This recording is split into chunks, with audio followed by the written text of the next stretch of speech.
Hello, Christina Resso. Thanks for tuning in to this broadcast. Hope you all are doing well. And coming up over what will be about the 235th anniversary of our country starting this week. And I wanted to share about this open letter from a Jewish believer to Tucker Carlson with the controversy of being anti Israel, even though he will deny it himself, and saying, like with questions, why do we need to be over there? So it says an open letter to Tucker Carlson from an Israeli Messianic Jew. This is from Saturday, June the 21st of this year. So it says, Dear Tucker, it was excruciating watching the interview you did with Ted Cruz a few days ago. Apart from the confusion in regarding the political realities on the ground, you made several theological errors too. Starting with Genesis 12:3, which Senator Cruz quoted, it obviously does not say we are to bless the nation of Israel. Israel was not the same at that time. The passage refers to Abraham and his physical seed, which became the nation of Israel. You see, Abraham had two nations: physical, that's Israel, and spiritual, believers in Jesus. So, what this gentleman is saying is, as believers in the nations in the Messiah, non-Jewish, we are adopted in his spiritual family. Israel, which he's going to come back for, even despite it being a secular nation for now, he's coming back for that nation. And it's going to be the new Jerusalem due to the Messiah being of David's root, the tribe of Judah, which is south. That's south kingdom, because there are two. The kingdom of Israel and the kingdom of Judah. So that's what they're talking about here in Genesis. This is 12:2-3.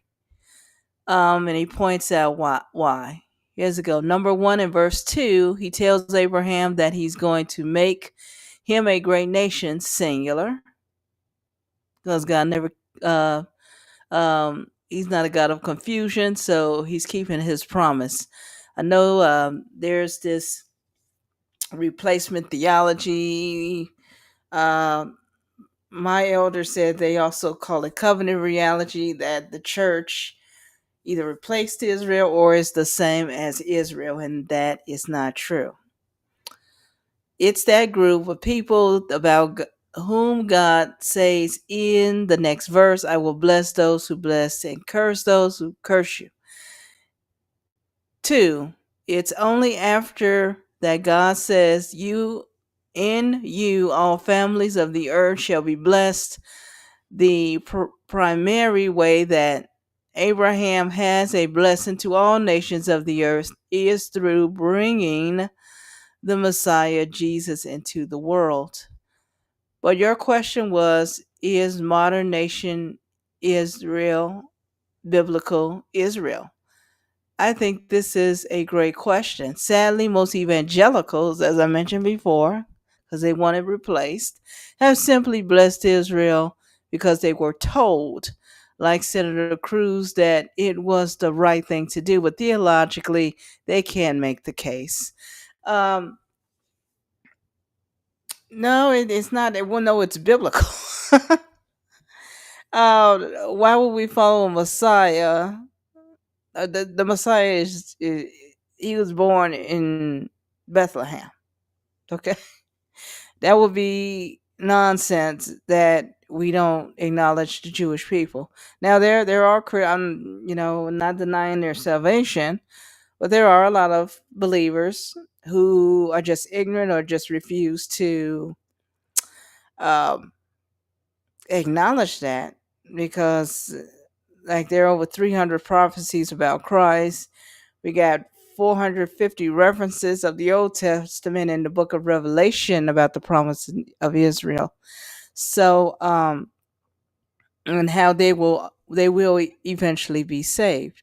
Now, I would recommend, even though I'm not really subscribed to these guys, but they did a good job about Israel and what's going on in the future, why we have this war right now. Um, and it has a lot to do with the prophecy in Ezekiel 38, where Persia is modern day Iran and Babylon is Iraq currently. And Cush is Sudan. So a lot of these, and then you had the prophecy in Gog. That's some type of political that's talked about in Ezekiel 38. But as far as Senator Cruz, he's going by what he heard in Sunday school. He said, as he said in the interview, and I mean, you really can't expect a lot from him because he's a politician. He's not a theologian. So if you really want to know something, I would recommend either a strong Messianic Jewish believer that would understand it. I would go to him first over a Protestant Christian because, believe it or not, a lot of churches don't talk about Israel and biblical prophecy, sadly, even though we are living in these modern times. So, this is what the theologian said. He said, let me try. You asked Senator Cruz, the modern nation of Israel is what God is talking about in Genesis. Yes, if you continue to read Genesis, he also promised to this group, the Jewish people, Abraham's children through Isaac and Jacob, what we know now as the land of Israel. God tells Abraham, Isaac, and Jacob in different times that this is an everlasting covenant and the oath I swore. So again, God will not break his promise. He can't because he cannot lie. Let's say it's modern day. Ask again. So going into DNA, this is what I'll skip down to. But other prophecies, you mentioned Ezekiel 36 to 24.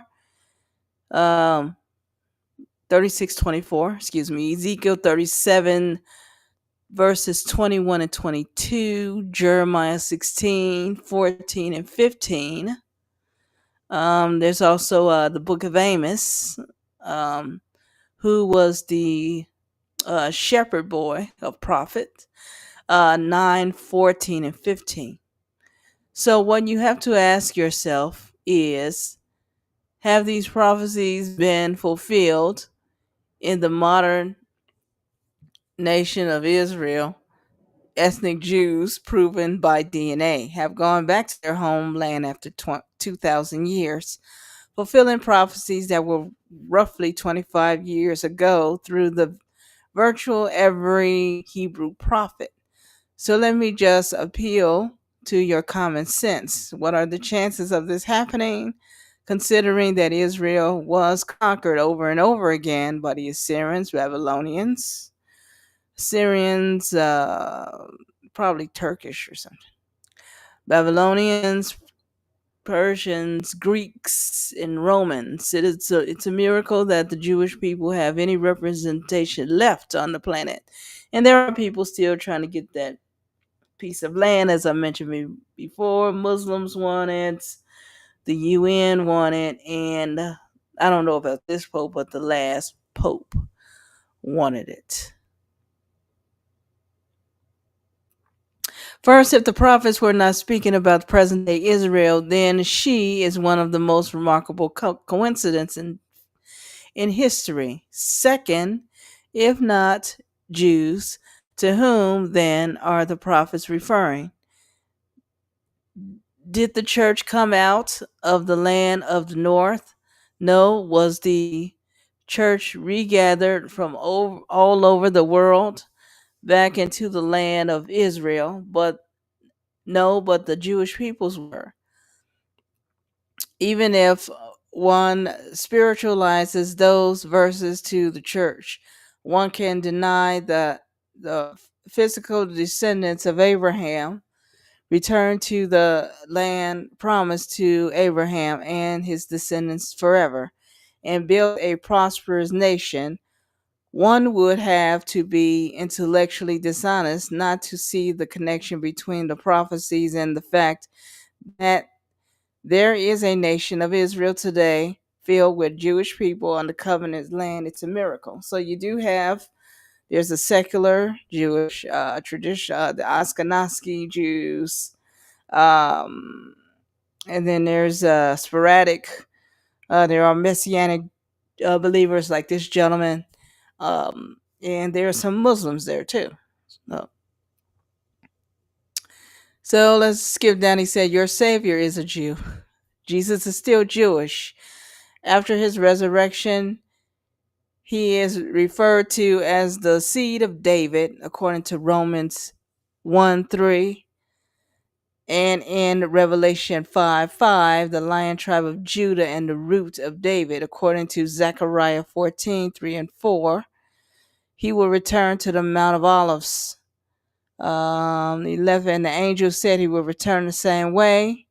Acts 1:9 through 11. Revelation 1:7 says that when he comes, every eye will see him, even those who pierced him. Which is very similar to Zechariah 12:10, a passage that speaks to the Jewish people realizing that the one they pierced is the Messiah.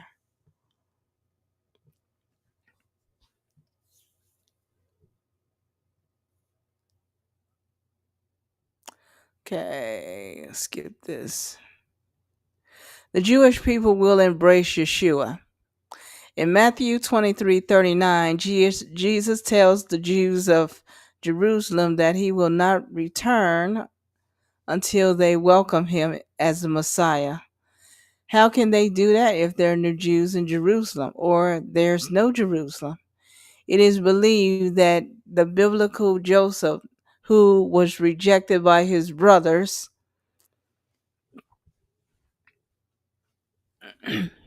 and became the most powerful man in the world, pointed to Jesus. After many years, Joseph revealed himself to his brothers, and they were reunited. But only after he was the blessing to the world. In the same way, Jesus' Jewish brothers rejected him. And he has been a blessing to the nations. But in the end times, he will remove the blindness and reveal himself. And they will be reunited. It's always happening. I'm a Jewish believer in Jesus, and so is my wife. Why should you bless Israel? I'll go to the reasons. Number one, without Jewish people, we have no Bible. Most, if not all, of the New Testament authors were Jewish. Two, God used Israel to bring Messiah into the world. This is the genealogy of Yeshua, the Messiah, seed of David, according to Matthew 1. According to the Apostle Paul, God purposely blinded Israel to the truth so that the gospel would go to the Gentiles. Mass Jewish salvation, according to many theologians, would have triggered the second coming. So God puts a pause on Jewish salvation for 2,000 years while the gospel makes it around the world. Only now are we seeing more and more Jewish people come to faith in Jesus, according to Romans 11 through 12 says, "Again I ask, did Israel stumble so that as to fall beyond recovery? No, it may it never be. Rather, because of Israel transgression, salvation has come to the Gentiles to make Israel envious. But if their transgression means riches to the world,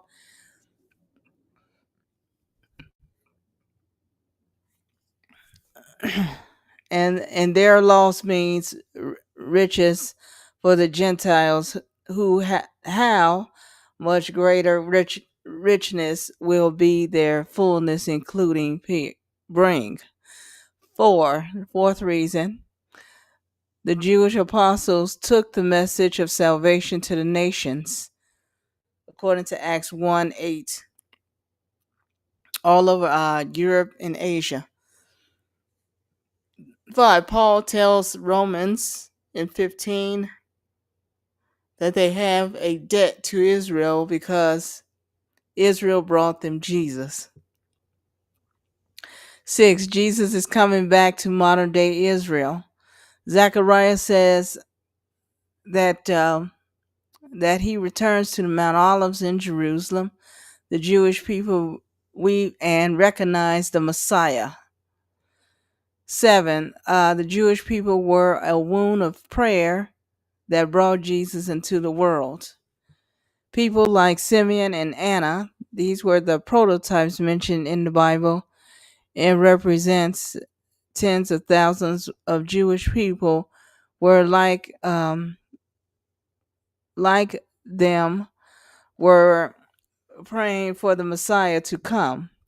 God is looking to the church to be the womb of prayer that will intercede for Israel's salvation, and that they will recognize Jesus as their Messiah.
Nine. Ooh, my mind went blank. I'm sorry.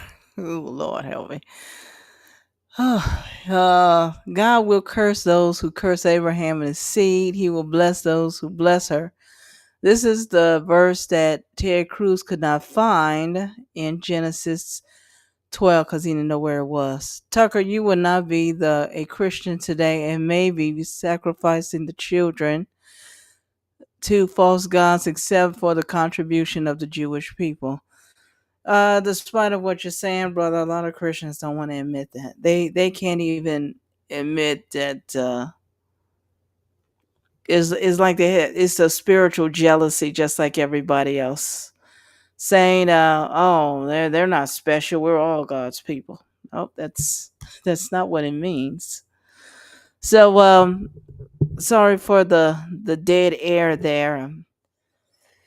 I have a lot on my mind, but God is faithful, despite of what's going on. Christina Resso, thanks for listening. Pray for our nation, our brothers and sisters under the persecuted church, and the salvation of Israel. May the Lord bless you, keep you, and his light shine upon you. I'll talk to you as soon as the Lord wills.